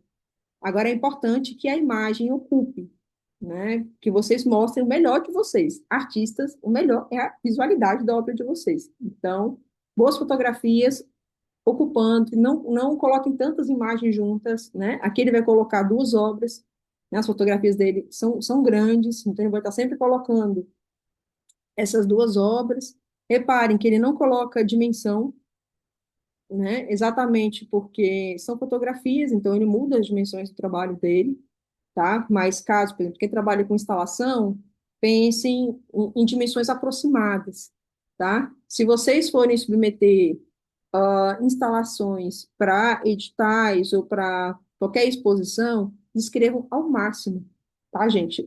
O espaço que vocês vão ocupar com a instalação, porque senão é dor de cabeça para os curadores, né? O pessoal da expografia, porque como é que você aceita uma obra que você não sabe o tamanho dela, né? E às vezes a visualidade dela é né? E aí quando a gente vê quando a obra chega, tipo, onde é que a gente coloca essa obra, tá? Então, é importante que vocês descrevam mesmo. Às vezes, o mais simples é vocês escreverem, né? Ela vai ocupar 2 metros por 2 metros, aproximadamente, né? Sempre colocam para mais, nunca coloquem para menos, porque se reservarem um espaço maior para sua obra, ótimo, sua obra vai conseguir respirar dentro da exposição. Agora, se você coloca para menos, quando chega, né, num projeto tipográfico, o pessoal não sabe o que fazer, né, com a sua obra. Então, a gente sempre peca pelo excesso, tá, gente? Nunca pela falta, a gente não deixa a obra sendo justinha demais, tá bom? Maju levantou a mão? Não? Perfeito. Então, vocês vão ver, né, que ele vai trazer. Aqui ele trouxe mais de uma foto da série. Eu, pessoalmente, indico para vocês, se vocês têm muitas séries, não é preciso que vocês tragam muitas fotos das séries, tá? Vocês podem trazer de 2 fotos, por exemplo, se você tem 5 séries que você acha interessante de mostrar, 2 fotos de cada série, tá ótimo, tá? Você não precisa mostrar muitas, né? Aqui ele vai trazer, vocês vão ver que ele vai trazer mais imagens, né? Não é preciso. Então, por exemplo, o que é importante em termos de fotografia é você ter as obras, né, seja na parede, ou seja as imagens, aqui vocês vão ver que não está na parede, né, então ela não está impressa, essas imagens, mas ele trouxe aqui, mas ele tem também, cadê que ele colocou, que é importantíssimo, que é se essas obras participaram de exposição. Então, se a obra participou da exposição, vocês colocam, né, a foto da série na exposição. Isso é legal, né? Que é mostrar que essa obra, de alguma forma, né, essa série já participou de alguma exposição. Se ela ainda não participou de exposição, vocês podem pensar numa estratégia que ele vai adotar, e alguns artistas também adotam, que é esse tipo de fotografia, né? Quem imaginar em tamanho real, como essas fotografias se colocam no espaço expositivo, né? Tem alguns programas que ajudam a gente, né? O Canva, por exemplo, tem esses recursos, né? Da gente colocar o tamanho da nossa obra e colocar as imagens como se fosse no espaço expositivo. Isso faz com que essa pessoa que está selecionando o nosso portfólio, ela tenha uma ideia do que a gente está pensando enquanto obra, né? Lembrando que a obra ela pode ser a fotografia, né? Você pode colocar ela assim, né? Você pode colocar a fotografia numa instalação, você pode pensar a fotografia em vários tipos de montagem. Então, é importante que vocês indiquem, né, já no seu portfólio, como que você espera que essa obra seja montada. Sobretudo se ela não participou por uma exposição, né? Se a gente não tem ela montada como uma exposição. Então, a partir de hoje, se fez uma exposição, é importante que vocês tirem fotos, tá, gente? Tirem fotos de tudo, todos os ângulos possíveis, tire foto do dia da abertura com um monte de gente, tire foto um dia fora da abertura, que não tem gente, é importante que vocês tirem fotos, tá? Que vocês tenham possibilidades mesmo, né? Para esse edital específico, eu quero mandar essa fotografia. Para as redes sociais, essa outra fotografia. Então, é importante que vocês tenham opções, tá? Aqui vocês vão ver que uma outra série dele, né, que é estudo sobre a natureza morta, né? Aqui ele já traz uma, uma foto, né? Ao invés da foto sobre o trabalho, né? Aqui a gente tem uma foto, né, do pessoal montando o trabalho dele. Aqui ele trouxe, né, essas obras já numa exposição, né? E aqui é interessante para a gente ver que uma coisa é a fotografia dele, outra coisa é a fotografia dele com essas interferências, né? Interferência do espaço, né, que a gente tem uma galeria com uma janela, que é o terror de qualquer curador, qualquer pessoa que vai fazer uma expografia, né, que o espaço é legal, mas ao mesmo tempo, né, a luminosidade é muito grande, então, né, você vê que os refletores estão todos para cima, né, então a gente não tem uma luz direta batendo nas fotografias dele, mas mesmo assim a gente tem interferência do vidro, né? Então, isso é legal para a gente, né, para quem está selecionando, para os próprios curadores, é pensar já, nossa, como que eu vou fazer a iluminação do espaço com as fotografias dele, sendo que algumas peças têm um vidro, tá? Então, são esses pequenos detalhes que uma boa foto, né, a gente já consegue pegar sobre o trabalho. Isso diminui o trabalho dele no portfólio? Não. Eu acho que isso facilita, inclusive, a gente pensar em estratégias, né, de como lidar com esse vidro que vem junto da imagem. Tá? Claro que hoje em dia a gente tem outras possibilidades, né? Tem vidro antirreflexo, tem outras impressões que a gente não utiliza vidro, né? Enfim, são possibilidades mesmo, tá? Mas que, que é legal de ver, né? De uma exposição, e ele abre essa série. Depois tem a foto da capa, que ele traz, né? Vocês vão ver que ele também trabalha com performance, né? Então, outras fotos, né? Aqui já pensando em outro processo de exposição dessas imagens, né? Em outro espaço, um espaço público, isso é legal para vocês verem. Novamente, outra foto de com fundo branco, né, no esquema de galeria que ele coloca e que, claro, valoriza o trabalho dele, né? No caso dele, as paredes brancas valorizam muito o trabalho dele. E aqui as fotos performances, né, que ele vai fazer,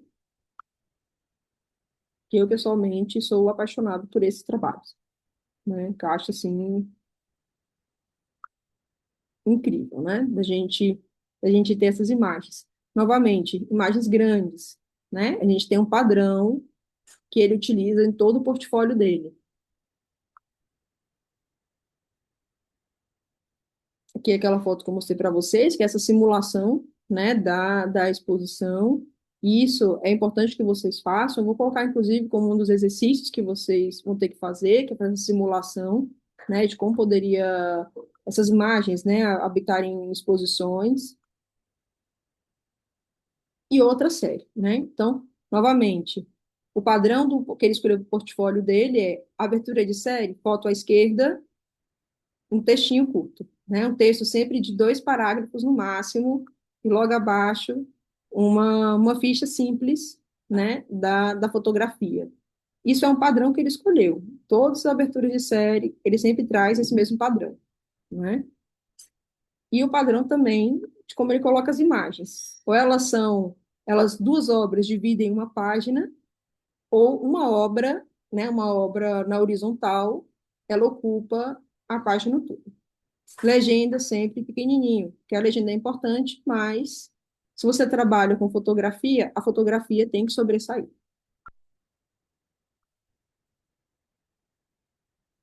Aqui ele trouxe, né, um mosaico, porque provavelmente essa obra ela tem que ser montada assim, pelo menos é a proposta do artista, né, que ela seja montada desse jeito. Novamente, exposição. Aquilo que eu falei para vocês, né, essa repetição do padrão.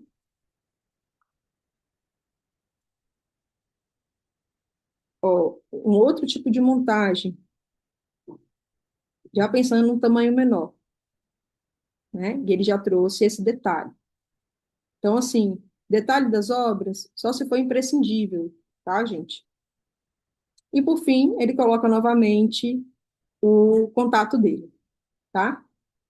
O que vocês podem inserir a mais nesse portfólio de vocês, né? Novamente, as premiações, que ele deixa bem tímido as premiações. Vocês não precisam fazer um portfólio imenso, tá, gente? Eu acho esse portfólio dele grande, né? 41 páginas é um portfólio grande, né? O portfólio dele que eu cheguei a avaliar tinha 16, 18 páginas, era uma versão mais enxuta, né? Mas 41 páginas não precisa, né? Então, como vocês podem lidar com, né? Se diminui a quantidade de fotos por série. Aqui ele resolveu colocar de 3 a 4 fotos, né? Por cada série que ele está mostrando, né? Vocês podem diminuir essa quantidade, tá? Dar um destaque, seja se vocês quiserem colocar ao fim essa lista de exposições, né? Seja, além da lista de exposições, as premiações, isso tudo precisa aparecer no portfólio de vocês, tá? Sobretudo se vocês têm saída na mídia. Às vezes vocês têm entrevistas, têm entrevistas, notícias, coisas que falem sobre o trabalho de vocês, isso também é importante colocar, tá? Seja na última parte, né, de uma forma que fique bonito a inserção, mas é importante que vocês coloquem, tá? Que de certa forma isso vai demonstrar que vocês têm essa circulação para além do âmbito das artes, né? Vocês têm um outro alcance, um alcance do público, né? Um alcance da mídia, e isso é legal, tá? Vamos fazer um intervalo e aí a gente volta para falar sobre, continuar falando, né? Sobre esses detalhes e de como vocês acham que é interessante aparecer ou não aparecer, tá bom? Vamos fazer um intervalo aí de uns 10 minutos. Eu comentei, né, do portfólio do Adriano, né, esse de 48 páginas. Eu entendo o que ele fez, mas o que ele enviou, por exemplo, para o edital era um enxuto. Era um desse, o mesmo modelo, com 18 páginas, né? Eu amei, porque já estava vendo 150 portfólios, alguns imensos, outros menores, né? Mas é sempre manter 18 páginas. É vocês se colocarem no lugar de quem vai ver o trabalho de vocês, né? Você pensar, a pessoa não pode ser muito, porque senão as pessoas ficam entediadas, ou elas não vêm, né? Não vão até o fim, né? Pensem, outro exemplo, pensem no Instagram, nessas novas essa nova configuração, né, do Instagram de 20 imagens, 20 fotografias. Não sei se vocês já fizeram um teste de olhar, né, quantas pessoas viram, qual que foi o alcance, não do post como um todo, mas por quantidade de fotografias. As pessoas não vêm todas, elas vêm no máximo até a quinta, sexta. Quando elas veem que tem mais, ou tem que ser algo que chame muita atenção, e elas veem todo o carrossel, né? Ou elas abandonam, né? E isso eu falo por experiência própria. A minha tendência é parar no quinto, sexto, né? Então eu comecei a ver isso, né? Algumas postagens de como se a gente faz algumas postagens voltadas para o público, né? Como o menos é mais. As pessoas elas têm interesse, elas mantêm o interesse de 4 a 5 posts. Mais do que isso, elas tendem a não ter interesse assim. Claro, isso é pensando no trabalho de vocês, tá, gente? Quando a gente vai falar de vida pessoal e posts pessoais, a gente coloca 20 porque a gente quer manter aquele dali, porque a gente quer lembrar depois, a gente quer que quem vê, quem é nosso amigo, né? É um outro tipo de modus operandi, tá? Mas para trabalho, para trabalhos visuais, a gente sempre, por isso que eu falei, coloquem dois trabalhos de uma série, 3 trabalhos de uma série, né? Uma das coisas que eu lembrei, que é importante falar para vocês, é que às vezes não estão trabalhando com seriação, vocês estão trabalhando só com obras, né? Então, você não tem a série só com obras. Como que vocês vão colocar isso no portfólio de vocês? Depois do texto que vocês vão falar, né, de apresentação, né, que é esse mini currículo de vocês, vocês podem trazer um texto falando sobre a poética de vocês. Isso é importante. Então, ao invés de falar cada textinho para uma série, vocês trazem um texto para a poética, tá? Porque isso, por si só, já vai dar conta das próximas obras que vocês vão mostrar. E aí vocês trazem as obras sem texto para cada uma, né? Mas vocês trazem a obra só com a ficha, né, pequenininha, e o texto da poética lá em cima, para que a pessoa, ela olhe o seu trabalho, ela já saiba sobre o que você está trabalhando, tá? Claro, isso em exposição muda, tá, gente? Em exposições a gente pode pensar em outras formas de visualidade, né? A gente pode ter exposições que são sobrecarregadas de informações, né? Como, por exemplo, as exposições que servem ao educativo, né? Caixa, CCBB, que tem essa, essa política, né? De ter, de fato, um educativo muito forte, né? E uma coisa mais ligada à arte e educação, e que é legal de ver. Ao mesmo tempo, a gente tem um meio termo, que é estilo uma pinacoteca de São Paulo, que tem textos em locais, né, específicos, esses textos vão aparecer, né, em locais estratégicos, texto curatorial, né, vai pensar em modelos diferentes de como apresentar a obra e textos das obras, né, a Pinacoteca, o MASP, eles têm essa política, né, de trazer legendas expandidas, né, para que as pessoas tenham acesso. E também é um modelo de curadoria, uma forma, inclusive, que vocês, enquanto artistas, vocês podem pedir, podem reivindicar, né, para que esses curadores eles façam, né, que é essa abertura. E, claro, vocês podem ter uma Bienal de São Paulo, que foi a do ano passado, né, que é uma Bienal que não tem formação nenhuma, né, não tem informação, não tem acessibilidade, não tem nada. Mas isso enquanto um, uma, uma proposta curatorial é válido, é uma proposta, mas que tem dois pesos, duas medidas, né? A gente também tem outros percalços que a gente lida com isso, né?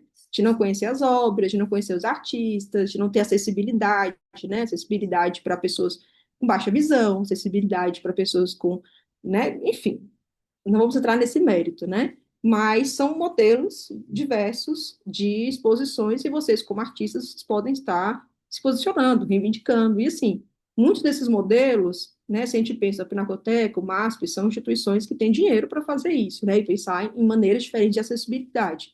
Mas não tem como hoje a gente pensar em uma exposição que não tem uma audiodescrição, né? Então, assim, artigos de como fazer audiodescrição, gente. Vocês precisam fazer a própria acessibilidade da obra de vocês, tá? Então, como fazer isso depois? Se vocês não vão pagar uma pessoa para fazer, é importante que vocês entendam e aprendam mesmo a fazer uma audiodescrição. Eu falo da audiodescrição porque de todas as acessibilidades, né, que a gente tem, a gente consegue colocar na prática melhor a audiodescrição, né? Coloca um QR Code com a audiodescrição junto da obra. Legendas expandidas, né? É importante que vocês tenham isso. Se vocês não conseguiram fazer uma legenda expandida sobre a obra de vocês, peça para o curador, né? O curador, a curadoria tem que saber fazer uma legenda expandida, tem que saber fazer um bom texto sobre a obra de vocês, né? Eu falo, o artista, ele não tem obrigação, gente, de ser um baita escritor, não tem mesmo, né? Eu conheço ótimos artistas ótimos, artistas assim, incríveis, que têm saída para mercado, que têm uma poética consolidada, mas que têm dificuldade de escrever sobre a própria obra, né? Na oralidade, incrível, mas quando chega na escrita não tem essa facilidade. E aí a gente tem os críticos, os curadores, né? Cada um vai entrando na sua caixinha. Então, isso não é um problema, tá? Mas é isso, é importante. E não sei mais o que eu estava falando, gente. Eu só emendei. Sim, acho que eu me perdi na argumentação. O que você tinha perguntado do início? Acho que foi Daniel que fez um comentário. Eu tinha perguntado sobre o site, aí depois você emendou, falou das exposições e da escrita.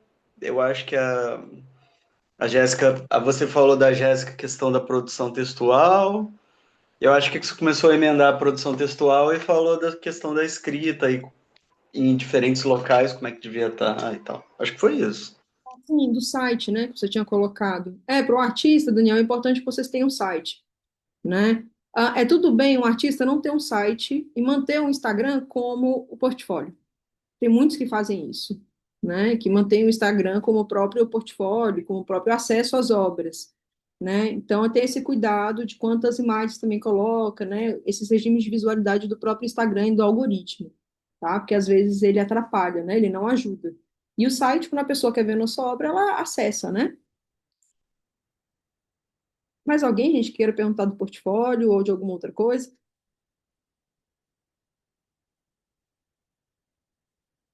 Foi? Tá, então do próximo.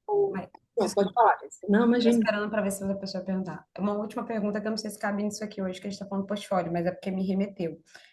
Porque você falou desse processo da escrita e dessa questão dos papéis, né, dentro desse sistema.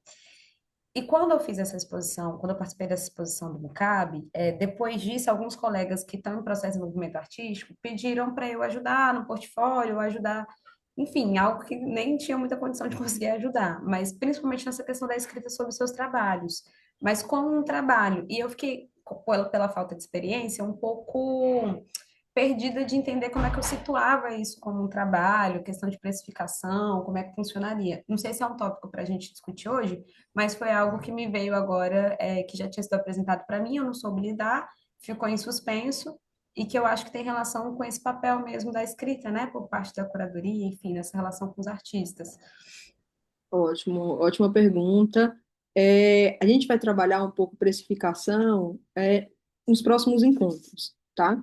Mas para não deixar você sem resposta, primeira coisa, você não faz mais nada de graça, tá? A partir de agora, não só você, mas os artistas também, tá, gente? A gente não faz nada de graça, mesmo para os amigos, principalmente para os amigos, né? Porque isso é um processo que a gente tem dentro das artes, da cultura, de desvalorizar o nosso trabalho.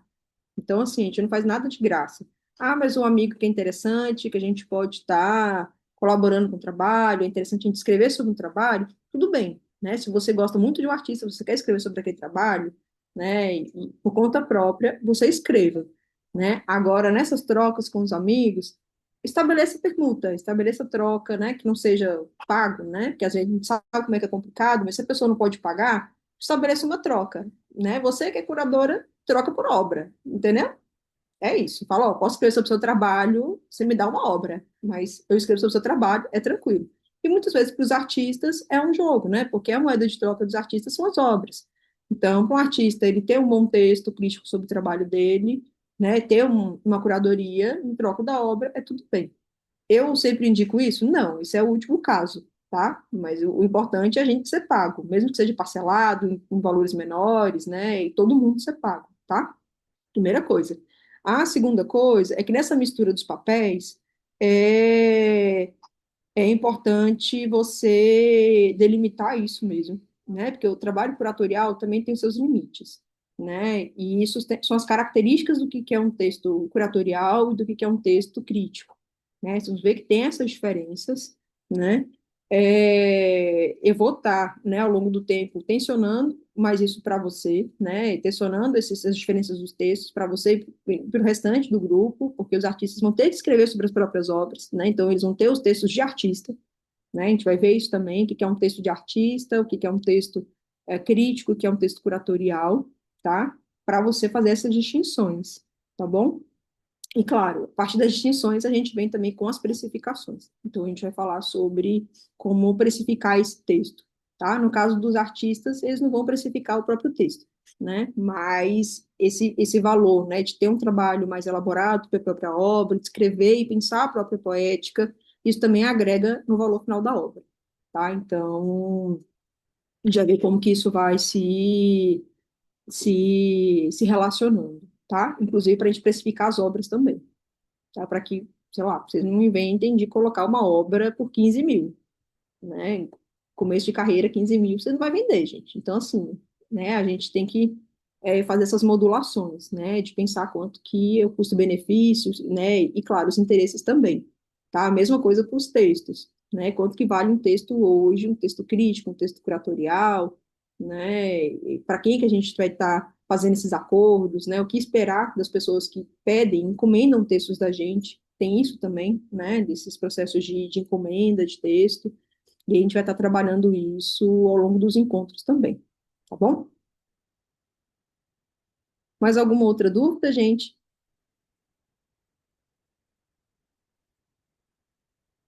Pronto. Então, vou mostrar para vocês aqui um pouco do site de dois artistas, tá? Que eu separei. Dois artistas bom, um é do Adriano, que eu acho que o do Adriano tá ali, e essa coisa do Zoom, o Zoom sempre me coloca barra. Ah, pronto, consegui descer aqui. Né? Antes que estão vendo o site do Adriano, então, né? Eu acho que era só esse, né? Aqui a gente tem, eu tinha visto um outro site dele que estava mais completo, né? Mas esse daqui que abriu, quando eu coloco lá, acho que é esse daqui, pronto, é esse daqui mesmo. Não, não, é não, peraí, vou abrir esse outro dele, que eu acho que era o mais completo.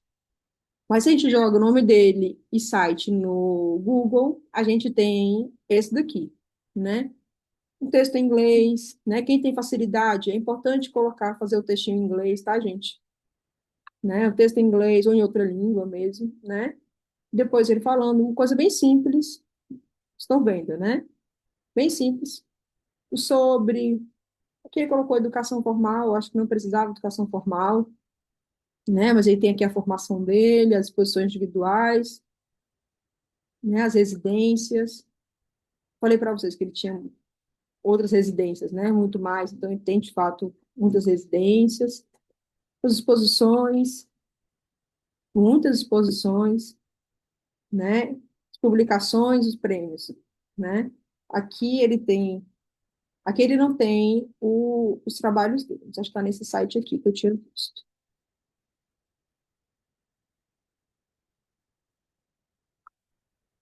Não, também não está aqui. Estranho. Eu acho que Tá. deve ser cargo, porque tá ali carco. Deve ser cargo. É, pronto. Aí você vê, ele mesmo colocou errado. Deixa eu ver aqui. Pronto, foi. Está errado no site dele. Pra vocês verem como é que as coisas passam pela gente, né? E a gente não percebe. Então, aqueles aqui que eu tinha visto, e que eu acho bem interessante, que vocês veem, a pessoa que vai no Instagram dele, a pessoa abre o Instagram dele e encontra esse link do site. A pessoa não vai encontrar tão fácil o portfólio dele, né? Mas vai encontrar esse link do site que vocês vão ver que tem todas, né? Tem as séries aqui do lado, né? As séries que ele desenvolveu, as residências, né? Mas é um site que ele é tido, acima de tudo, pelas imagens. Né? Então, vocês vão ver que foi feito para as imagens. Né? Ele vai trabalhar, até tem uma parte onde ele vai trazer, né, sobre o currículo, que é aquela página lá, que a gente viu, né? Então, ele vai ter as publicações, o contato, textos, que ele colocou aqui a dissertação dele, né? No caso de vocês, os artistas, vocês vão ter texto de artistas, vocês podem escrever, gente. Eu sempre indico que vocês escrevam, é importante que os artistas escrevam, facilita tanto para todo mundo. Então, escrevam sobre o trabalho de vocês, escrevam sobre as séries. Esses textos imensos não precisam ir no portfólio, mas eles no site, eles ajudam, em termos de pesquisa, né? a gente agradece quando tem um artista que produz sobre o próprio trabalho, tá? E que o artigo está vazio, né? Mas a gente tem as séries, né? Então, o mesmo esquema. Apertou nas séries, vocês veem que tem as fotos, fotos de galeria, né? As fotos que ele, provavelmente de exposições que ele fez, né? De exposições, a gente está aqui, né? O diálogo com outras obras, né? E aqui a gente já consegue ver as escolhas de, né? Você vê que é diferente, né? Como ele traz. Pronto, esse trabalho que é a série que eu mais gosto dele, né? Então você tem essas fotografias maiores, que faz sentido para essa série,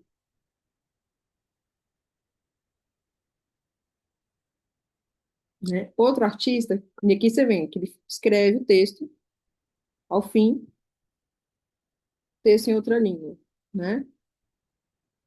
É obrigatório para vocês, gente, o texto está em outra língua? Não, pelo amor de Deus, vocês precisam fazer primeiro feijão com arroz. Se o feijão com arroz estiver bom, aí vocês, né, colocam uma outra coisa ali. Aí você pode pensar no texto em outra língua, vocês podem pensar em vídeo explicando sobre, vocês podem, né, ir trazendo mais informações. As informações são sempre bem-vindas, tá? Por exemplo, um outro site que eu gosto, de um artista que eu gosto, que é do Rio, né, que é o Mulambo, né? Eu gosto muito do trabalho do Mulambo, muito mesmo. E a gente tem esse mesmo, né, esquema do trabalho dele. Vocês veem que o layout do site dele é bem diferente, né? E aí você tem esses trabalhos, né? De como esses trabalhos, né? Ele traz coisas bem simples, né? Ele fala sobre a realização do trabalho, de como aparece. Trouxe um vídeo,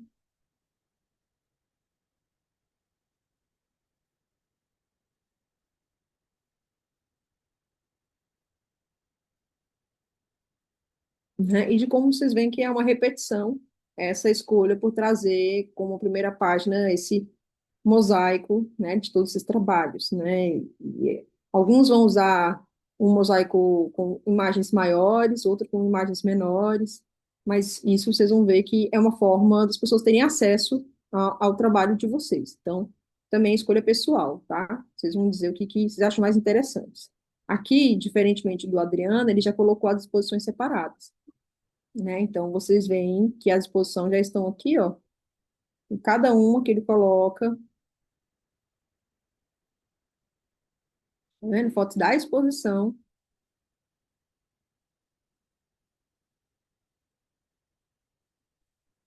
né? Inclusive, é ótimo para quem está pensando em curadoria, é ver as escolhas de montagem, né? Que ele colocou os ganchos, né? Que ele coloca para sustentar a obra dele,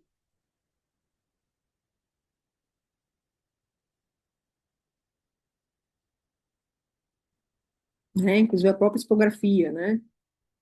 Acho que tem, o Maju também trabalhou, né, com cenografia, então a gente vai estar sempre pensando nesse espaço, né, de como ocupar esse espaço. A mesma coisa, né, o restante dos artistas que pensam na obra, mas é importante que vocês também pensem como que ela vai ser exposta, tá? E isso ele traz, aqui vocês vão ver que ele não vai trazer um texto para cada exposição, mas ele vai trazer as informações gerais, né, da exposição.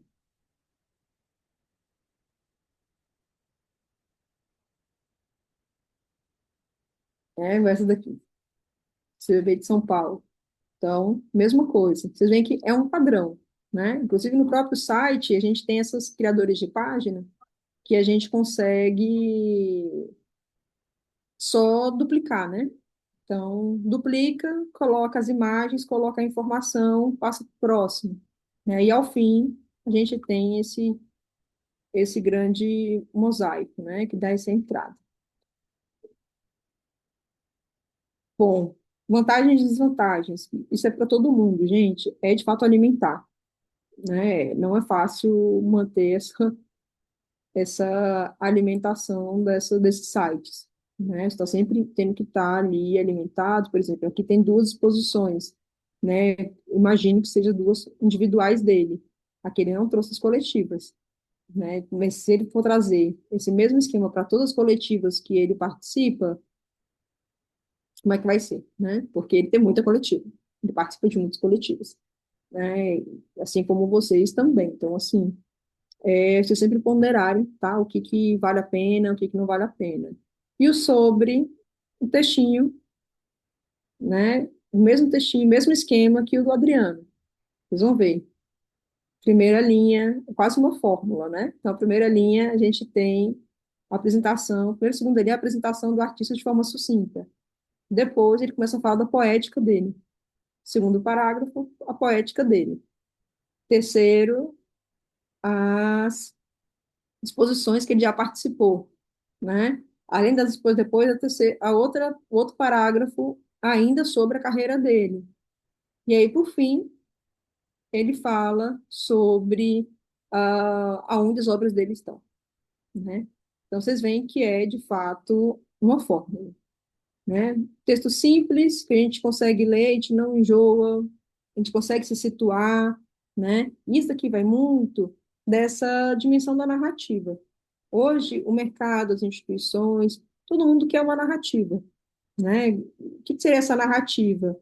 É o que que o artista está mostrando para a gente, quem que ele é, da onde que ele veio, para onde que ele vai, o que que interessa a ele. São as narrativas, que é importante que vocês construam, né? Toda narrativa é construída, toda narrativa é uma ficção, tá, gente? E assim, não entender a narrativa como mentira, não é sobre mentira, é sobre ficção, né? Sobre esses recortes que a gente faz na nossa própria história para deixar em evidência aquilo que a gente acha que é importante para entender as nossas obras. O que que é legal disso? A narrativa, ela se torna poderosa quando ela se conecta com o que a gente está produzindo, né? Inclusive para todo mundo, né? Quem está pensando em curadoria, em crítica, a gente tem que ter narrativa, né? Seja a forma com que a gente se apresenta, seja um texto que fale sobre a gente tem que fazer essa narrativa. E o que que é importante, o que que a gente valoriza, o que a gente acha que não casa tanto assim, né? Então, eu quero que vocês pensem, né, como exercício para o próximo encontro, nesse portfólio, né, nessas modificações que eu pedi para que vocês fizessem, né? Para além dessas modificações, eu quero que vocês preparem essa narrativa, né? Esse texto de apresentação de vocês, tá? Mesmo quem está com a carreira um pouco mais avançada, mesmo que está começando agora, né? Que é o caso da Kelly, eu quero que vocês escrevam sobre quem são vocês, né? Pensando nessa narrativa, tá? E nesses enquadramentos que a gente faz, esses recortes, o que é interessante mostrar, o que não é interessante mostrar, o que vocês acham que vale a pena colocar de acordo com a obra de vocês, o que vocês acham que vale tanto a pena sim, mas é importante vocês escreverem, tá? E aí vocês vão ver que narrativa é tudo. Às vezes, as pessoas, a gente nem lembra da obra da pessoa, mas a gente lembra do nome, e a gente lembra da narrativa. Tá? Então, é importante que a gente tenha uma narrativa forte. Claro, tem um trabalho forte também, perfeito, né? Mas é importante que a gente saiba se colocar, né? E já se colocar no portfólio. O site, vocês vão ver que eu não vou pedir para vocês fazerem um site, mexerem no site de vocês, até o próximo encontro, porque eu acho que é muita coisa, tá? Mas quem fez o portfólio, mexeu no portfólio e quer já dar início nesse site, né, essas formas de dar visibilidade para o trabalho, lembrando que pode ser o site, pode ser o próprio Instagram, pode ser o Medium, né? Vocês vão ver o que, que é melhor para vocês, que é trazer essas informações que não vão no portfólio, mas que precisam ser mostradas. É importante que vocês tenham essas narrativas, tá bom? Então, eu vou pedir para que vocês pensem, né, e escrevam como que vocês vão trazer essa narrativa sobre vocês, sobre o trabalho de vocês, tá? Bom, e por hoje é isso, gente. Alguma dúvida? Anotaram direitinho que vai ser o próximo encontro, tá? Me mandem os portfólios, lembrando, é importante que vocês me mandem antes, tá? Do próximo encontro. Eu não tenho aqui anotado quando que vai ser o próximo encontro, mas eu sei que vocês têm, né? E aí é importante que vocês me mandem um dia, 2 dias antes, tá? Para que eu consiga olhar com calma e dar a devolutiva. A próxima devolutiva dos portfólios, eu vou dar a devolutiva individual, tá? Vou estar escrevendo no portfólio mesmo, sugerindo que vocês podem mudar em cada portfólio, tá? E vocês podem acrescentar o que que faltou, o que que é interessante, pode ir para o site, o que que tem que ficar no portfólio mesmo, né, para a gente pensar essas possibilidades, tá bom? Dúvidas, comentários? Tá todo mundo bem? Acho que passou, o tempo passou voando, né? Foi.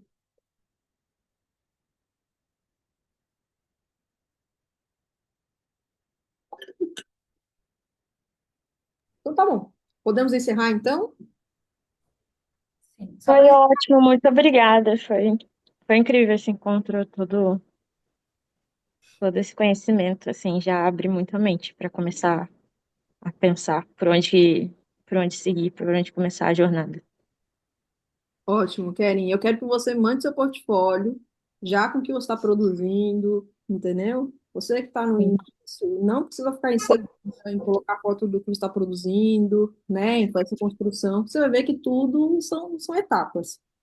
É normal que no começo a gente se sinta insegura de estar colocando uma obra ou outra, mas a gente precisa mostrar isso, né? A gente precisa colocar isso para o mundo, até para a gente ver quais são os próximos passos. Obrigada.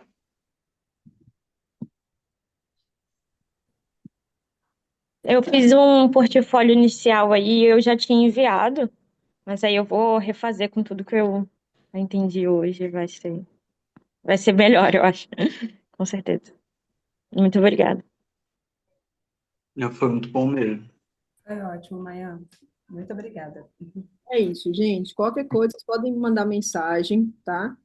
Quem está me enviando os e-mails é o Maicon, que ele me dá essa ajuda até mesmo para pensar a agenda, porque senão eu não dou conta. Mas qualquer coisa, se quiserem falar diretamente comigo, vocês sabem que podem me procurar no Instagram. Às vezes demora para responder, mas eu respondo todo mundo. Tá bom? É isso, gente. Obrigada por hoje. Nos vemos, então, daqui 15 dias, mais ou menos isso, né? Daqui 2 semanas. Tá bom? Um beijo, boas festas, aproveitem e descansem, tá bom? Tchau, tchau. Tchau, gente. Bom final de semana.